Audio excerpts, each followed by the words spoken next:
Hello everyone, in this video we will continue with how to solve algebraic one-step word problem. Here is the first problem, the ribbon puzzle. A long piece of ribbon is cut into 5 equal pieces for a craft project. If each piece cut is exactly 8 inches long, how long was the original piece of ribbon? Let us consider y as the total length of the original cloth in inches. We know that the cloth is cut into 5 equal pieces. So when we divide something into equal parts, each part is the total divided by the number of the parts. So total length divided by number of the pieces. Here total length is y and number of pieces is 5. So we also know that each piece is exactly 8 inches long. So the length of each piece must be equal to 8. So we got our equation y divided by 5 equals to 8.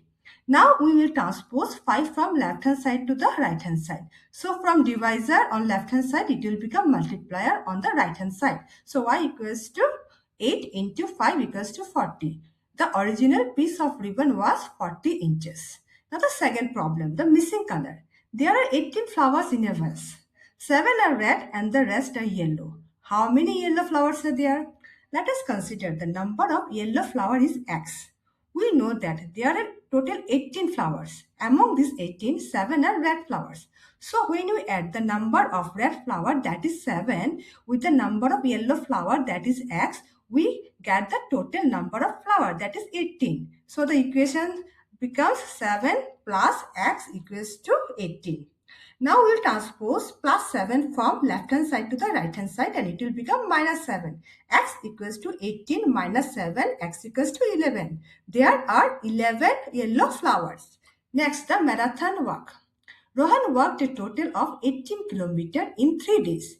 If he walked the same distance every day, how many kilometers did he walk every day? Let us assume the distance walked by Rohan each day is r kilometer. And we know that total distance covered by him is 18 kilometer. So if we add distance count each day, we will get the total distance. So r plus r equals to 18. So the equation becomes 3r equals to 18. Now we will transpose 3 from left hand side to the right hand side and it will become divisor. R equals to 18 divided by 3 equals to 6. So Rohan walked 6 kilometers each day. Now you always remember while writing the answer, connect unit to your number and also try to include word in your final answer rather than just giving down the plain number.